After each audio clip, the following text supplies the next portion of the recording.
କୁସୁମ ବୋଲି ଗୋଟିଏ ଚଢ଼େଇ ଥିଲା। ତାର 2 ଜଣ ବୋହୂ ଥିଲେ। ତା ବଡ଼ ବୋହୂର ନାଁ ଥିଲା ରାନୁ ଚଢ଼େଇ। ସେ ବହୁତ ଭଲ ଆଉ ସଂସ୍କାରୀ ମଧ୍ୟ ଥିଲା। ଯେତେବେଳେ ତା ବାହାଘର ହେଇଥିଲା, ବାହାଘରର 2 ମାସ ଭିତରେ ତା ସ୍ୱାମୀ ମରିଯାଇଥିଲା। ସେଥିପାଇଁ ଶାଶୁ ଚଢ଼େଇ ତାକୁ ମନୁଷ ବୋଲି କହେ। ଆଉ ତା ସହ ଭଲ ବ୍ୟବହାର ମଧ୍ୟ କରେ ନାହିଁ। ଆଉ ତା ସାନ ବୋହୂ ବହୁତ ବଡ଼ ଧନୀ ଘରର ଝିଅ ଥିଲା। ଆଉ ସେ ବହୁତ ନଖରା କରେ। ତାପରେ ବି ଶାଶୁ ଚଢ଼େଇ ତାକୁ ବହୁତ ଭଲ ପାଏ। ରାନୁ, ଜଲ୍ଦି ଏଠିକି ଆସେ। କୁଆଡ଼େ ମରିଗଲୁ? ହଁ ମା, ଯାଉଛି। ମା, ମୋତେ କ'ଣ କହିଲ କି? ତୁ ଭଲ ଭାବରେ ଜାଣିଛୁ ମୋ ଖାଇବାର ଟାଇମ୍ ହେଇଗଲାଣି। କିନ୍ତୁ ତୁ ଏବେ ଯାଏ କିଛି ରୋଷେଇ ବି କରିନାହୁଁ।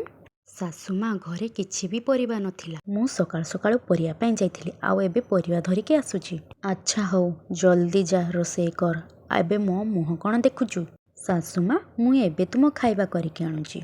କିଛି ସମୟ ପରେ ସାନ ବୋହୂ ଉଠିକି ଆସିଲା। ଆସିଗଲୁ ମୋ ସୁନା ଝିଅ? ହଁ ଶାଶୁ ମା, ମୋତେ ବହୁତ ଜୋରସେ ଭୋକ ଲାଗିଲାଣି। ତାପରେ ଶାଶୁ ମା ରାନୁକୁ ଡାକିଲେ। ରାନୁ, ଜଲ୍ଦି ରୋଷେଇ କର। ଆମ 2 ଜଣକୁ ଭୋକ ଲାଗିଲାଣି। ତୋର ଏବେ ଯାଏ ରୋଷେଇ ସରିନି କି? ରାନୁ ଚଢ଼େଇ ବି ସକାଳୁ କିଛି ଖାଇନଥିଲା। ତାପରେ ବି ରାନୁ ଚଢ଼େଇ ତା ଶାଶୁ ମା ଆଉ ତା ସାନ ବୋହୂ ପାଇଁ ରୋଷେଇ କରିଲା। ଶାଶୁ ମା, ଇଏ ନିଅ ତୁମର ଖାଇବା। ଆଉ ଯେତେବେଳେ ରାନୁ ଚଢ଼େଇ ଖାଇବା ଖାଏ, ତା ଶାଶୁ ତାକୁ ବହୁତ ଶୁଣାଏ। ହଁ ହଁ, ଖା। ଆମ ଘରେ ତ ମାଗଣାରେ ଖାଉଛୁ। ଆମେମାନେ ତତେ ଦୟା କରିଛୁ ବୋଲି ତୁ ଖାଇବାକୁ ପାଉଛୁ। ମୋ ପୁଅ ମରିଗଲା ପରେ ବି ତତେ ଆମେ ଏଠି ରଖିଛୁ। ମୁଁ ବୋଲି ତତେ ରଖିଛି। ଆଉ କିଏ ହେଇଥିଲେ ଏବେ ତତେ ଏଠୁ ବାହାର କରିସାରନ୍ତାଣି। କିଛି ସମୟ ପରେ ତା ସାନ ବୋହୂ ଶାଢ଼ୀ ନେଇକି ଆସିଲା। ଆଉ ରାନୁକୁ କହୁଛି, ଜଲ୍ଦି ମୋ ଶାଢ଼ୀକୁ ଆଇରନ୍ ଦେଇଦେ। ମୁଁ ଏବେ ପାଟିକୁ ଯିବି। ଯେତେବେଳେ ମୁଁ ରୋଷେଇ କରୁଥିଲି ମୋ ଡେଣାରେ ଛୁରୀ ବାଜିଗଲା। ତୁ ତୋ ଡ୍ରେସ୍ ନିଜେ ଆଇରନ୍ କରିଦେ। ତାପରେ ତା ସାନ ବୋହୂ ତା ଶାଶୁ ପାଖକୁ ଗଲା। ଆଉ ସବୁ କଥା ତା ଶାଶୁକୁ ହିଁ କହିଲା।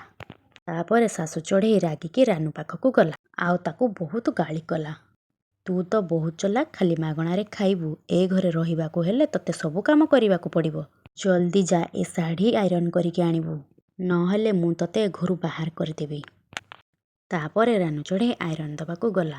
ତା ଡେଣା ଖଣ୍ଡିଆ ଥିଲେ ମଧ୍ୟ ସେ ଗୋଟେ ହାତରେ ଆଇରନ୍ ଦେବାକୁ ଲାଗିଲା। ଆଇରନ୍ କରୁ କରୁ ଶାଢ଼ୀ ଟିକେ ପୋଡ଼ିଗଲା। ମୋର ଏତେ ସୁନ୍ଦର ଶାଢ଼ୀଟାକୁ ପୋଡ଼ିଦେଲୁ। ଶାଶୁ ମା, ୟାକୁ ଜଲ୍ଦି ଏ ଘରୁ ବାହାର କର। ମୁଁ ମୋ ମମି ପାପାକୁ ଫୋନ୍ କରୁଛି। ଆମେ ଗୋଟିଏ ନୂଆ ଚାକରାଣୀ ରଖିବା। କିନ୍ତୁ ମୁଁ ଏ ରାନୁକୁ ମୋ ଘରେ ଆଉ ରହିବାକୁ ଦେବିନି। ତାପରେ ଶାଶୁ ବୋହୂ ରାନୁ ଚଢ଼େଇକୁ ଧକ୍କା ଦେଇ ଘରୁ ବାହାର କରିଦେଲେ। ତାପରେ ରାନୁ ସେଠାରୁ ପଳେଇ ଆସିଲା ଆଉ ଶୁଆ ପାଖକୁ ଗଲା। କ'ଣ ହେଲା ରାନୁ ଚଢ଼େଇ? କ'ଣ ପାଇଁ ଏତେ କାନ୍ଦୁଛ? ତାପରେ ରାନୁ ଶୁଆକୁ ସବୁ କଥା କହିଲା। ତୁମ ଶାଶୁର କ'ଣ? ସେ ସବୁବେଳେ ଖାଲି ତୁମ ସାନ ବୋହୂ ବିଷୟରେ କହୁଛି ଆଉ ତା ଗୁଣ ଗାଉଛି। କାରଣ ସେ ଧନୀ ଘରର ଝିଅ ବୋଲି। ତାଙ୍କ ଘର ଲୋକେ ତା ସ୍ୱାମୀକି ଚାକିରି ଦେଇଦେଲେ। ଆଉ ମୁଁ ତ ଗୋଟିଏ ମନୁଷ, ଯିଏକି ମୁଁ ମୋ ସ୍ୱାମୀର ଜୀବନ ନେଇଗଲି। ରାନୁ ଭଉଣୀ, ଏସବୁ ଆମ ହାତରେ ନଥାଏ। ଯେତେ ଦୟାଳୁ ତୁମେ, ଯେତେ କାମ କରୁଛ ତୁମେ, ଜଙ୍ଗଲର ସବୁ ପକ୍ଷୀ ତୁମ ପରି ହେବାକୁ ଚାହୁଁଛନ୍ତି। ତୁମେ ଚିନ୍ତା କରିବା ଦରକାର ନାହିଁ। ତୁମେ ଯେତେ ଦିନ ଚାହିଁବ ଏଇଠି ସେତେ ଦିନ ରହିପାରିବ। ତାପରେ ସାନ ବୋହୂର ଘର ଲୋକ ତାଙ୍କ ଘରକୁ ଗୋଟିଏ ଚାକରାଣୀ ପଠେଇଦେଲେ।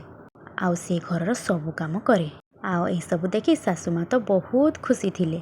ଗୋଟିଏ ଦିନ ଚାକରାଣୀ ଯେତେବେଳେ ଘରକୁ ଆସିଲା, ତାକୁ ଶାଶୁ ମା କହିଲେ, ଜଲ୍ଦି ଯା, ବାସନ ମାଜିଦେବୁ ଯା। ସେତିକିବେଳେ ସାନ ବୋହୂ ଚାକରାଣୀକୁ ଡାକିଲା।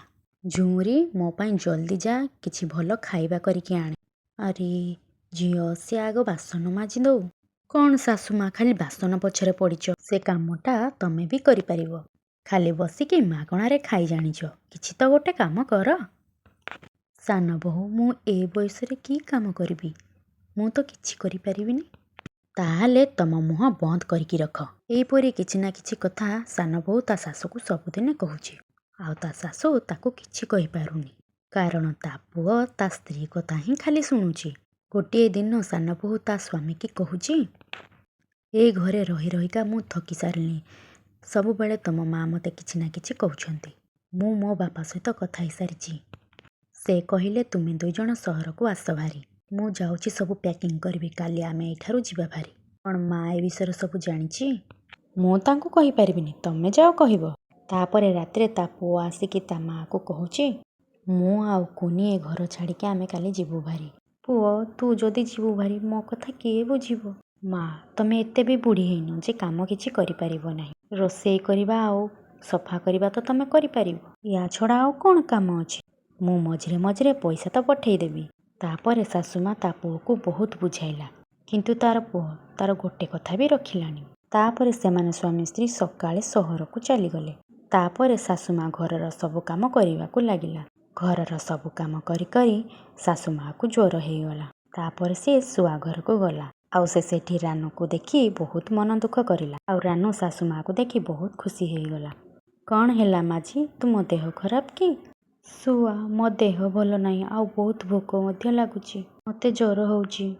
ରାନୁ ତା ଶାଶୁମା କଥା ଶୁଣି ସାଙ୍ଗେ ସାଙ୍ଗେ ତା ଶାଶୁମା ପାଇଁ ସେ ଖାଇବା ଆଣିଦେଲା। ନିଅ ଶାଶୁମା ଖାଇଦିଅ। ତମେ ଯଦି କହିଥାନ୍ତ ମୁଁ ତମ ଘରକୁ ଯାଇକି ସବୁ କାମ କରିଦେଇଥାନ୍ତି। ତାପରେ ରାନୁର ଶାଶୁମା କାନ୍ଦିବାକୁ ଲାଗିଲେ। ମୋତେ କ୍ଷମା କରିଦେବୁ ରାନୁ ଝିଅ। ମୁଁ ତୋତେ ସବୁଦିନ ମନସ୍କ ହେଇଛି ଆଉ ସାନ ବୋହୂକୁ ବେଶୀ ଭଲ ପାଉଥିଲି, କିନ୍ତୁ ସେ ମୋର କିଛି ବି ଧ୍ୟାନ ରଖିଲା ନାହିଁ। ମୋ ପୁଅକୁ ନେଇକି ସହରକୁ ଚାଲିଗଲା। ଆଉ ତୁ ଯାହା ସହିତ ମୁଁ ଖରାପ ବ୍ୟବହାର କରିଛି, ଆଉ ତୁ ଏବେ ବି ମୋ ଚିନ୍ତା କରୁଛୁ। ମାଝି ପୁରୁଣା କଥା ଛାଡ଼, ଏବେ ତମେ ଖାଇବା ଖାଅ, ତାପରେ ମୁଁ ତୁମକୁ ମେଡ଼ିସିନ ଦେବି। ମୁଁ ବହୁତ ଦୁଃଖିତ ରାନୁ, ତତେ ମୁଁ ଘରୁ ବାହାର କରିବାର ନଥିଲା। ରାନୁ ତୁ ତ ଘରକୁ ଆସ ଭାରି, ମୁଁ ବହୁତ ଏକଟିଆ ହେଇଯାଇଛି। ମାଝି ତମେ ଚିନ୍ତା କ'ଣ ପାଇଁ କରୁଛ? ଯେବେ ଯାଏ ମୁଁ ଅଛି ତମେ ଏକୁଟିଆ କ'ଣ ପାଇଁ ହେବ? ତାପରେ ରାନୁ ଚଢ଼େଇ ତା ଶାଶୁମା ସହିତ ଖୁସିରେ ଖୁସିରେ ତା ଘରକୁ ଗଲା।